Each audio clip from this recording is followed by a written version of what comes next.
এমনই হয়, শেষ বিদায়ের সময় একটু জড়িয়েও ধরলাম না, একটু কথা বলারও সুযোগ পেলাম না। হুট করে আসলো, কিভাবে যেন ভিতরে চলে গেল। সাথে অবশ্য আব্বা আম্মু গিয়েছিল। আমি আর অ্যাঞ্জেল অপেক্ষা করছিলাম আব্বু আম্মুর বের হওয়ার। পুরো শহরটাকে ফাঁকা মনে হচ্ছিল কি যেন নাই, কে যেন নাই। কিন্তু আলহামদুলিল্লাহ হঠাৎ করে একটা সুযোগ পেলাম। একজন ভাইয়া আসলেন, তিনি আমাদেরকে ভিতরে নিয়ে গেলেন।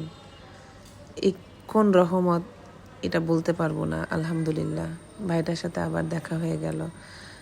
কি যে প্রশান্তি লাগছিল। এই মানুষগুলোর জন্য অনেক দোয়া থাকলো, যে মানুষগুলো এতটুকু সময় আমাদেরকে উপহার দিয়েছিল। একত্রে অনেকটা সময় নিজেরা পার করলাম। একটা সুন্দর মুহূর্ত ছিল সেই সময়টা। মাগরিবের আজান দিল, আম্মু বললেন নামাজ কায়েম করবেন, নামাজের পরে বাপ্পি যেন যায়। সেভাবে নামাজের পরে বাপ্পি রওনা দিলেন। আব্বু ওই যে জিনিসপত্র নিয়ে যাচ্ছে। মা তার সবচেয়ে প্রিয় সন্তানটিকে বিদায় দিচ্ছে। মায়ের পাঁজর হয়তো ভেঙে যাচ্ছিল, কিন্তু প্রকাশ করছে না। মা যে কি জিনিস।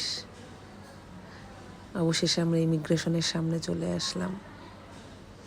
পুলসিরাত পার হবে এখন। ভাইয়া পরম যত্নে তাকে ব্যাগ ঘাড়ে তুলে সব কিছু গুছিয়ে দিচ্ছেন। ধন্যবাদ ভাইয়া, আবারও আপনি এবং ভাবি অনেক কিছু করেছেন সেদিন আমাদের জন্য। কৃতজ্ঞতা আপনাদের। ওই যে আমার ভাই চলে যায়, ওই যে যায়, একটু একটু করে দূরে সরে যায়।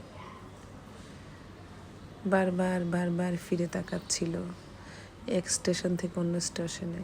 আমাদেরকে এসে বলছে তোমরা যাও, তোমরা যাবা না। ওই যে একদম শেষ প্রান্তে সকল কাজ শেষ করে চলে গেল। বারবার করে ফিরে তাকাচ্ছিল। ও সেই মুখখানা, ছোট্ট মুখখানা, ছোটবেলায় যখন বাসায় একা একা থাকতো ঠিক এইভাবে ছোট করে মুখটা করে রাখতো। আমার সোনা ভাই, আমার লক্ষ্মী ভাই, আমার শান্তশিষ্ট ভদ্র ভাই। ওর বুকটা বোধহয় ছিঁড়ে যাচ্ছিল আমাদেরকে ছেড়ে যেতে, মাকে ছেড়ে যেতে, অ্যাঞ্জেলকে।